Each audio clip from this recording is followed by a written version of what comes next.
श्रीमद् भगवद गीता 5वां अध्याय संन्यास योग। जय श्री कृष्णा। अर्जुन बोले, कृष्ण, तुम कर्मों के संन्यास की और फिर कर्म योग की प्रशंसा करते हो।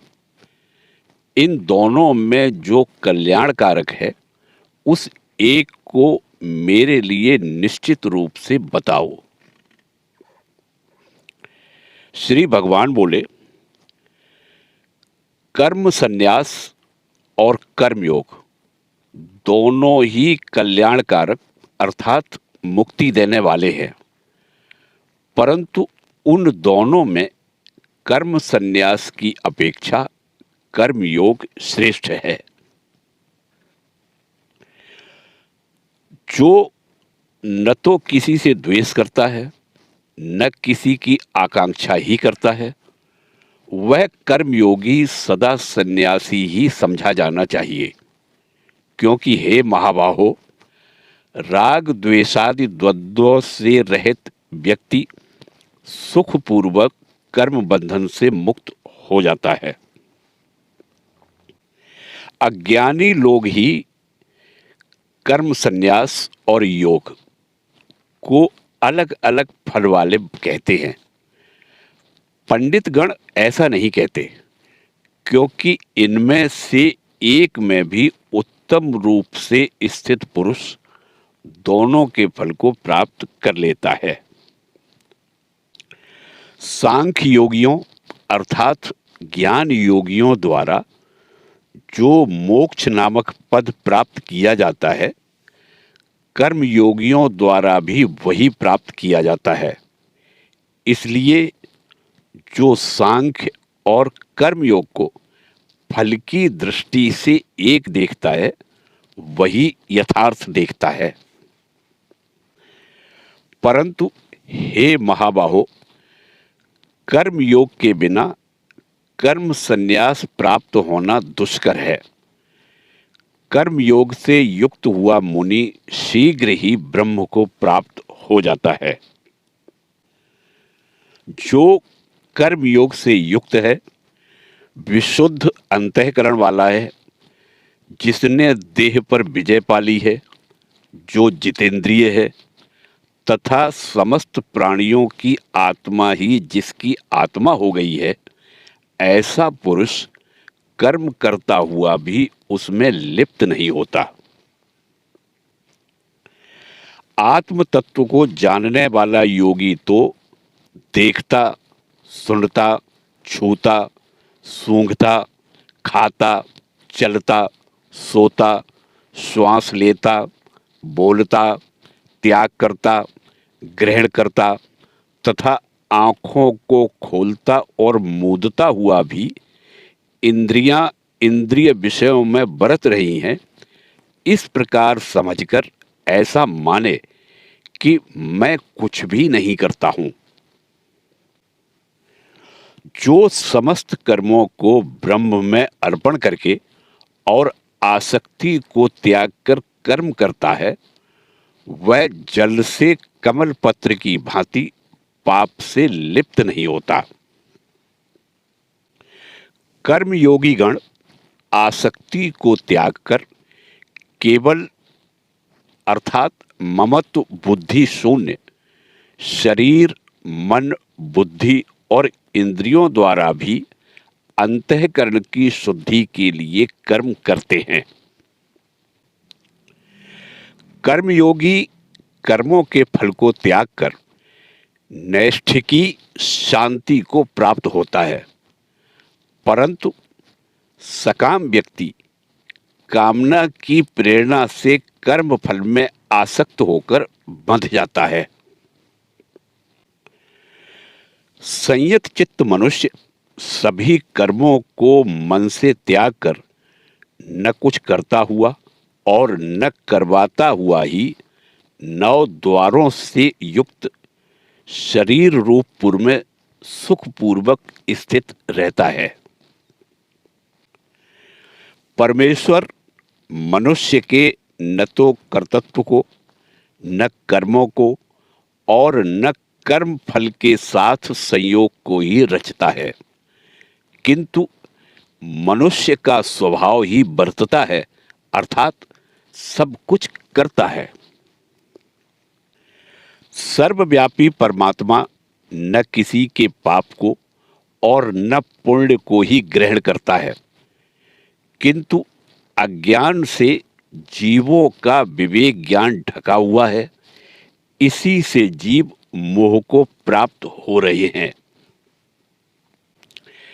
किंतु जिनका यह अज्ञान विवेक ज्ञान के द्वारा नष्ट कर दिया गया है, उनका वह ज्ञान सूर्य की तरह उस पर तत्व को प्रकाशित कर देता है।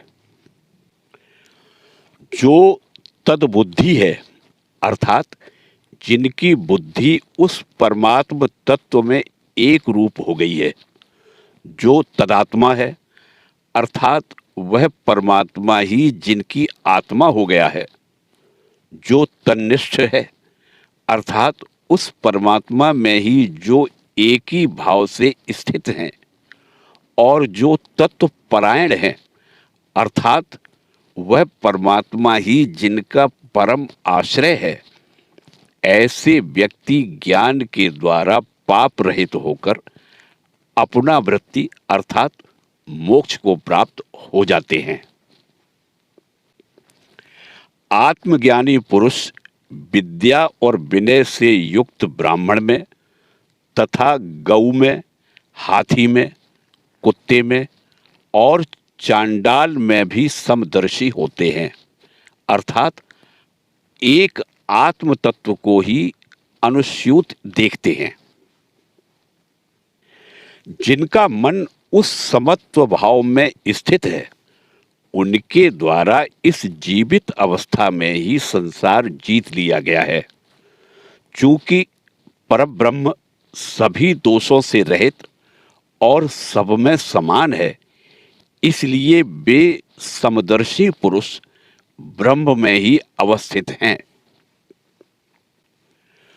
जो प्रिय वस्तु को पाकर हर्षित नहीं हो और अप्रिय वस्तु को पाकर उद्विग्न ही न हो, वह स्थिर बुद्धि मोह रहित ब्रह्म को जानने वाला पुरुष ब्रह्म में ही अवस्थित है।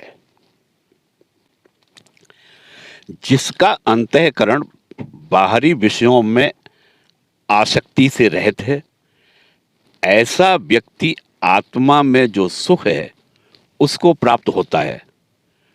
वह ब्रह्म योग में समाहित चित्त व्यक्ति अक्षय सुख को प्राप्त होता है।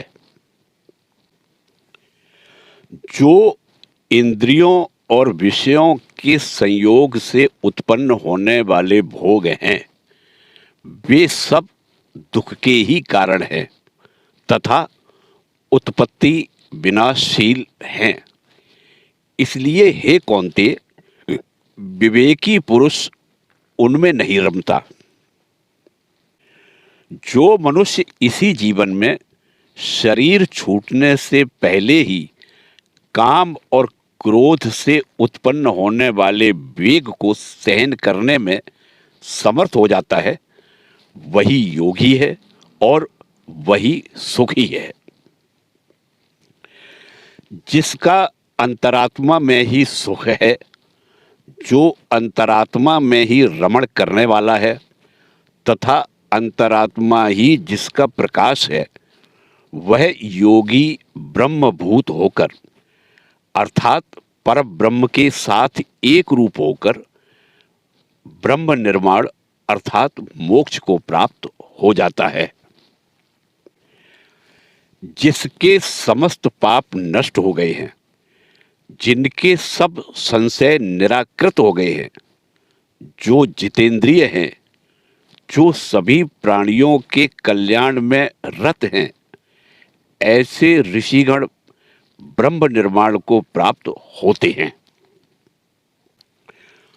जो काम क्रोधादि से रहित हो गए हैं, जिन्होंने चित्त को वश में कर लिया है, जिन्होंने आत्मा को जान लिया है, ऐसे यतियों के लिए सब ओर से अर्थात जीवित अवस्था में और मरण के पश्चात भी मोक्ष प्राप्त रहता है। बाह्य विषयों को बाहर ही रखता हुआ दृष्टि को भौहों के बीच में स्थित करके तथा नासिका के भीतर विचरने वाले प्राण और अपान वायु को सम रखकर जो संयत इंद्रिय मन बुद्धि वाला मोक्ष परायण मुनि इच्छा भय क्रोध से रहित हो बरतता है, वह सदा ही मुक्त है। मुझको समस्त यज्ञों और तपों का भोक्ता, समस्त लोकों का महान ईश्वर तथा समस्त प्राणियों का सुहृदय जानकर मनुष्य शांति को प्राप्त होता है। ओम तत्सत। ब्रह्म विद्या तथा योग शास्त्र रूप श्रीमद् भगवत गीता उपनिषद में श्री कृष्ण एवं अर्जुन के वार्तालाप के अंतर्गत संन्यास योग नामक 5वां अध्याय समाप्त हुआ। जय श्री कृष्ण।